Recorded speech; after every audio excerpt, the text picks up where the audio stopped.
With the NBA trade deadline just a couple weeks away, one reporter out there believes that the Chicago Bulls may be the biggest sellers in the Eastern Conference. What?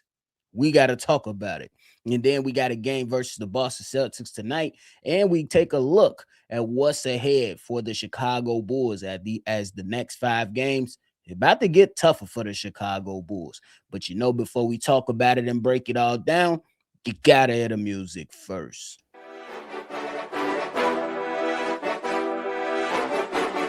Cognac, gang.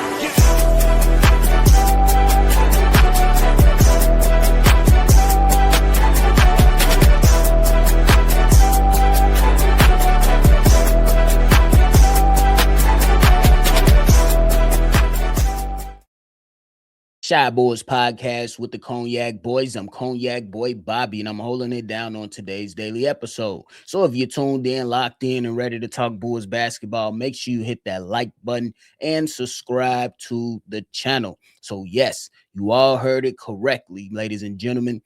Brett Siegel from Clutch Points believes that the Chicago Bulls will be the biggest sellers at the NBA trade deadline in the East. What does that mean for the Chicago Bulls? It means a lot to me. But the thing is that we're going to talk about the other side and how we feel about AK coming up here shortly. But for me, if the Chicago Bulls, go with this thing of Brett Siegel pretty much saying that, and quote, I will expect a couple moves from Chicago. It appears as if they're going to be the biggest sellers in the East. If that holds to be true, one will say, this is what we're supposed to be doing. You got contracts that you got to consider for the offseason that you got to make decisions right now. You have to decide on what you're going to do with Kobe White. You have to decide on what you're going to do with Ayo Dosunmu. What does the future look like for Zach Collins? What does the future look like for Kevin Huerter? What are you going to do with Nikola Vucevic? Those are all legitimate questions. And if they do become the biggest sellers in the Eastern Conference, one will say, if you move off, let's just say 3 of those guys, you made the right decisions. I think that depending on how you go about said trades, though, will impact everybody's feeling on if the Chicago Bulls did things correctly. But we can't continue to run through the same cycle of holding on to guys and allow them to walk out the door without entertaining or at least executing said trades. I don't want to entertain anything else. I want to get down to business. If I'm the Chicago Bulls, it is time to pick a lane and lean into it. All this young guy with experience shit, toss it out the window.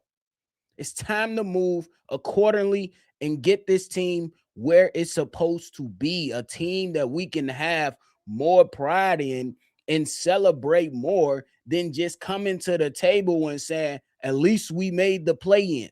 That is sucker shit right now. That's losers mentality.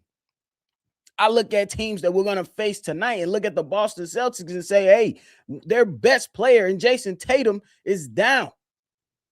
They still got the 3rd seed in the Eastern Conference, though.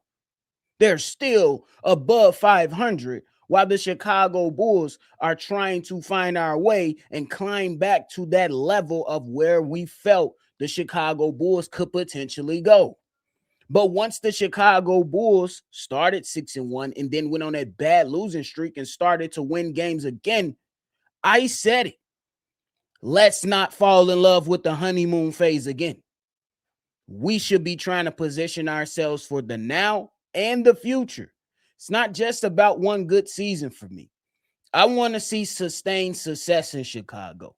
Chicago is much better when all their teams are doing well and winning and provide you with a sense of, hey, maybe we can win this playoff game. Hey, maybe we can win this series versus this team if we do things correctly. As it currently stands with the way that this Chicago Bulls team has been playing, you can try to argue it. But then you will start leaning into being a delusional Bulls fan. We don't have that sustained success right now.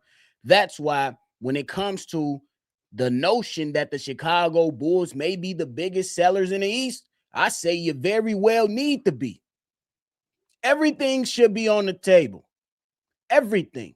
I think the only two untouchable things that the Chicago Bulls have is Josh Giddey and Montes Buzelis. It was a trade that came out not too long ago. I believe it was Kobe White going to the Minnesota Timberwolves for a first-round pick, Dante DiVincenzo, and another person. I can't remember it correctly, so excuse me on that. But if that comes across your table, you should strongly consider that trade. Now, if you feel like Kobe White is going to be able to stay healthy and be a part of something that you're trying to build, okay, fine, cool, and dandy. But Dante DiVincenzo, you get a first-round pick in this draft with a lot of talent. And I'm so mad I'm letting y'all down with not remembering. Oh, Terrence Shannon Jr. Yes, it was Terrence Shannon Jr., Dante DiVincenzo, and a first-round pick. You take the trade. And it's not bro, you can't continue to play around with this. That's just what it is. And if you want Josh Giddey to go out there and be more successful, if you want to have opportunities to see what Montes Buzelis is really made of, there's going to have to be some tough decisions that you make. I don't necessarily believe that the Chicago Bulls have to move off both Ayo Dosunmu and Kobe White, but it should be a decision made of saying, hey, at the end of the season, we might have to pay Kobe White, let's just say $30 million. We'll just say that. Ayo Dosunmu, you don't have to pay $30 million. So as a decision maker, you can say, we can save a little bit more money. We can go out there and get some more young players that can help this basketball team with some draft capital and still retain a guy like Ayo Dosunmu, who is good with coming off the bench and then who can still start for you when needed. Those are the decisions that you have to make. But here's the flip side of everything. When you think about AK and their things that they've done in the past at the trade deadline, everybody gets ticked off. Everybody gets ticked off with some of the decisions that AK has made over the last few years and during his tenure as the Bulls guy to make decisions. I keep telling y'all, we just rediscovered Mark Eversley this offseason. He was missing in action for 2 seasons. Like, seriously. But some notable things that transpired before the NBA trade deadline over the last few years included the Zach LaVine trade of last year, where the Chicago Bulls traded for Trey Jones, Kevin Huerter, Zach Collins, and only got their first round pick back. The shit gets funny. And then another time before the NBA trade deadline, AK and Mark Eversley, they moved off of Daniel Gafford, Chandler Hutchison, and Luke Cornett for Javonte Green, Daniel Tice, and Cash. This shit gets funnier. And then, at the time, it ain't that much funnier, but at the time, they traded 2 first-round picks, Wendell Carter and Otto Porter Jr., for Nikola Vucevic. So it may be a little bit more funnier. But those are some notable trades that were made at the trade deadline via Arturas Karnisovas and Mark Eversley. Look at the results. Javonte Green did well for the Chicago Bulls. Daniel Tice. Yeah, I barely remember the tenure here. Like, I'm not even going to lie to you. You move off Daniel Gafford, and you can very well still have the young player in your building right now. I think there was some guys that was like, we should go back and trade for him. You had him in the building. That's been another thing when it comes to the Chicago Bulls. Player development. Stop over. Sometime, bro, with AK in the office, he thinks he's the smartest man in the damn NBA. He tries to outsmart himself. I'm not going to go through all the draft picks, but in cases, when you look at the selection, the guy is always trying to go with the project. Oh my God, we can make him the next Michael Jordan or the next big thing, the next star in Chicago. That's the feeling I get from AK as he makes decisions. He thinks that he can transform players instead of taking the obvious prospect who is going to enter the league with a polished game already. Maybe not the best game. Maybe we'll have some deficiencies and some things he got to work on, but possess more talent than the projects that have entered the organization. That's the thing that comes in the flip side of, yeah, I would love the Chicago Bulls to be the biggest sellers in the Eastern Conference, but do we trust the guys making the decisions? Because I say this, it's just my theory. I won't expect nobody to agree with me, but I think there's some type of disconnect between the front office and the head coach when it comes to evaluating talent. We've talked about size, toughness, and defense for 3 seasons in a row in the off season. Vividly remember. Probably been going on longer than that. Where is it? Where is it? It was reported this offseason that Billy Donovan had to scout and evaluate Derek Queen.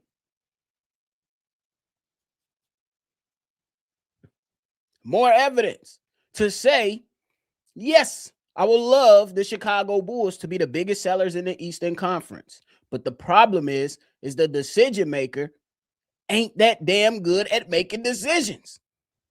I'm not gonna go take y'all through the history because we've all done it before with DeAndre Drummond, DJJ, Zach LaVine, DeMar DeRozan, and so on and so forth. It's just that's just my belief right now. I don't trust the guy. Prove me wrong. I love being proved wrong. I do. I really do. If I'm man enough to say, hey, I was wrong. But right now, we'll see what happens. But I promise you, I wouldn't be surprised if Nikola Vucevic finished the season with the Chicago Bulls. That's how bad Arturas is. And that's what we left to cheer for. The Bulls have been playing well, but we want them to be much better. We're behind. We are behind. Ladies and gentlemen, that's why I've come with this type of energy. We are behind other teams in the Eastern Conference when it comes to title contention. Playoff contention is the first step, of course. But what about getting to playoff contention and then having a legit shot to grow and improve for championship contention? We are behind. So I would not be satisfied until we see something happen. I can't put trust into something, and the trust is not trust in both ways. It's not happening. But hey, let me know your thoughts and everything down below. But before we get up out of here, we got to talk about the Boston Celtics in the game that we're going to match up with tonight when the Chicago Bulls take them on the road at their house. The Boston Celtics right now sit at 22-12 and are the 3rd seed, and they are currently on a 3-game winning streak, while the Chicago Bulls are 17-18 and the 9th seed in the Eastern Conference. And the injury bug continues to strike. We have not been necessarily healthy at all points of the season, but they have been competing. I will give them that. I will give the Chicago Bulls an opportunity today versus the Boston Celtics. But the thing is Isaac Okoro going to slow down Jaylen Brown? Who's going to help out with the shooters in Derek White? Will they be able to help with the inside presence that has been there for the Boston Celtics all season long? And then this is not the only game that we're going to be talking about. Can the Chicago Bulls show up? You have a game versus Boston tonight. Then you go on to play Detroit. Then you go on to play Miami, Dallas, and Houston. That's a tough stretch for this Chicago Bulls team. We hoping Josh Giddey, who, injured that hamstring, he's going to be out, I think, another week or two. So who's going to show up for the Chicago Bulls is going to be the biggest question. And then we already know Eric Spoelstra, him and Billy Donovan. I feel like if I was Billy Donovan, I cannot go into a Miami Heat game and coach with Eric Spoelstra. He be cooking. So what Billy Donovan will rise up in these next few games, because I believe the last time we played Detroit, you scolded your whole team to the media. That's all I'm saying. So it's going to be an interesting thing that we're going to have to find out here with the Chicago Bulls. We'll see what it lays out. We'll see if they lose all of them, win some of them, win none of them, win all of them. We'll see. But hey, that is it for me today. I appreciate y'all for tuning in into my TED Talk. Shy Bulls Podcast. Thank y'all for tuning in, man. Make sure before you get up out of here, you hit that like button, subscribe to the channel, and hit that notification bell as well, man. I appreciate y'all. Make sure y'all always see red. Y'all already know. We're going to catch y'all on the next one for sure. Peace. Cognac. Gang.